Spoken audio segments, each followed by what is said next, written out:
ce qu'on fait, c'est les lentilles sèches, on va d'abord les nettoyer. Donc, on va les rincer.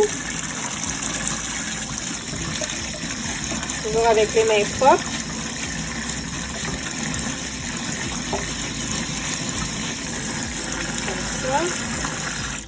Moi, je l'ai mis dans une passoire pour pouvoir bien nettoyer, rincer.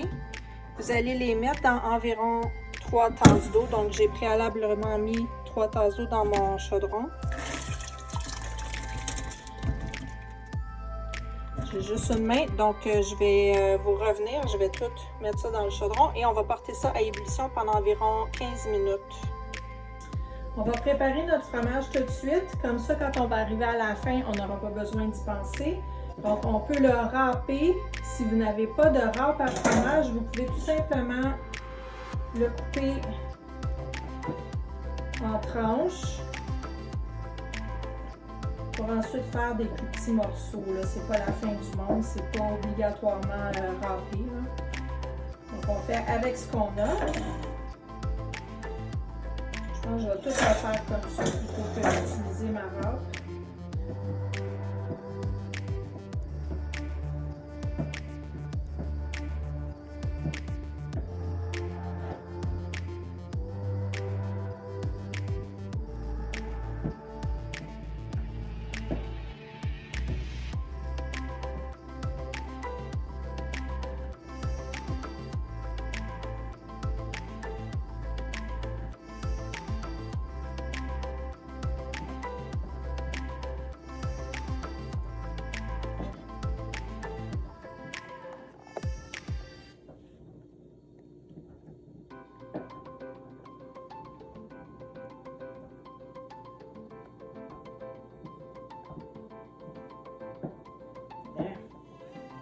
Donc, le fromage va être prêt tout à l'heure.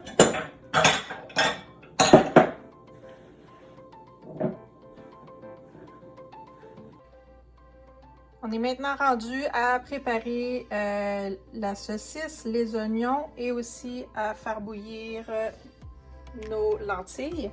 Donc, on va faire bouillir les lentilles, comme je disais, environ une dizaine de minutes. En même temps, on va tout de suite mettre... non, pas celui-là.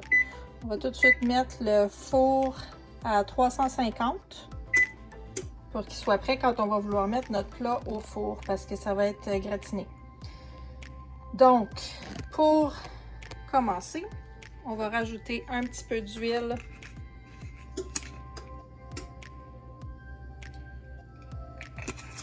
Comme ça, dans notre poêle. On va faire chauffer notre poêle.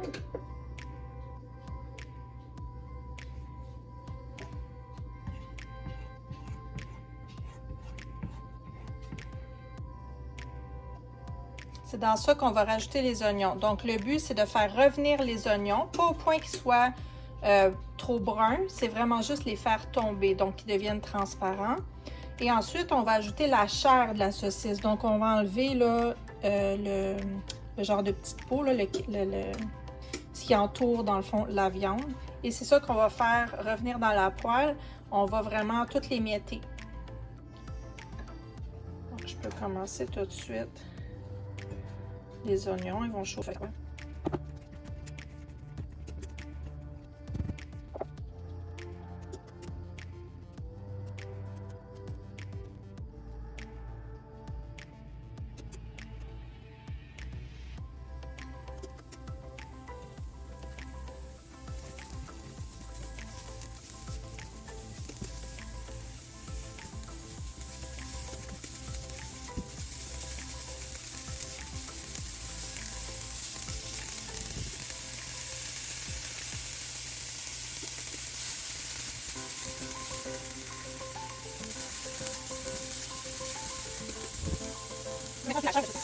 Directement où c'est les oignons.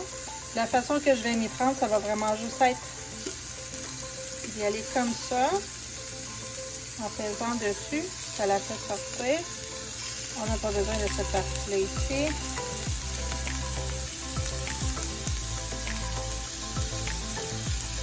Là, ça va être de bien la briser.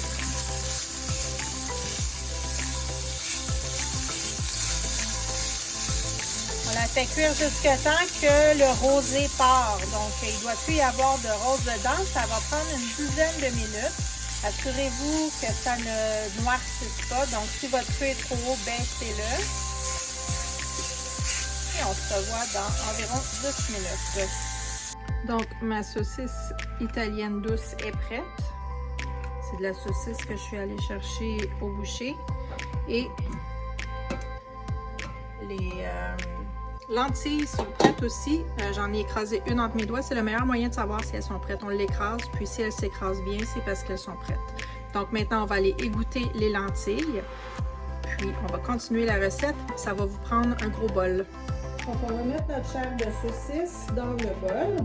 Il faut l'égoutter avant. Moi, la mienne, elle n'était pas très grasse. Ça va vraiment par rapport à comment votre beurre ou huile a fondu avant de mettre les oignons dedans.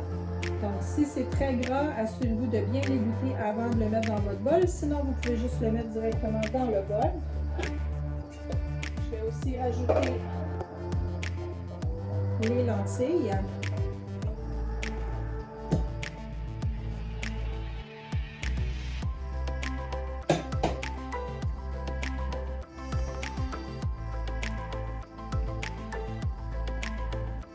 On va rajouter un petit peu de sel au goût.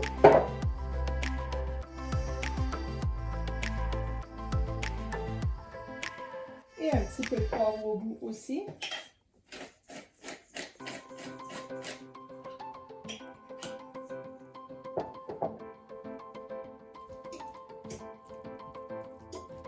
On va rajouter la sauce pour les pâtes, donc la sauce que vous avez dans le petit contenant. Essayez d'en garder un petit peu dans le fond de votre contenant parce qu'on va l'étendre. Quand on va le mettre dans un plat pour aller au four, on va le mettre dans le fond.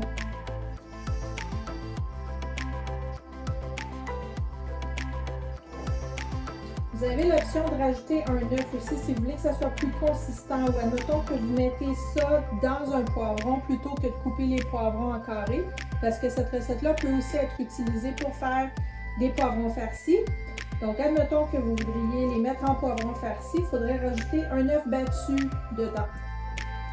Je ne le ferai pas aujourd'hui parce que c'est la recette dans un plat au four que je vous présente. Ensuite, on va rajouter le riz qu'on a sorti du réfrigérateur, donc la tasse de riz.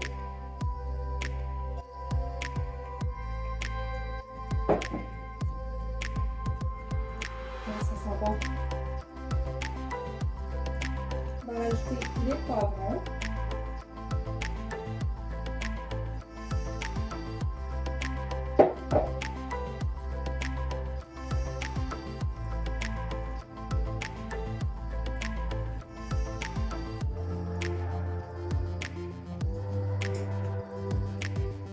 Puis, on va rajouter 2/3 du fromage. Donc, imaginez là, que vous séparez votre bol en 3.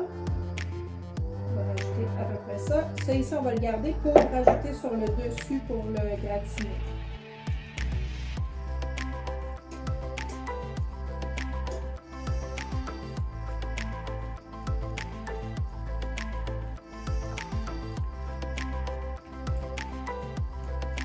Bien séparer mes morceaux de fromage étant donné que je ne l'ai pas râpé. Là, des fois, ils restent pris ensemble.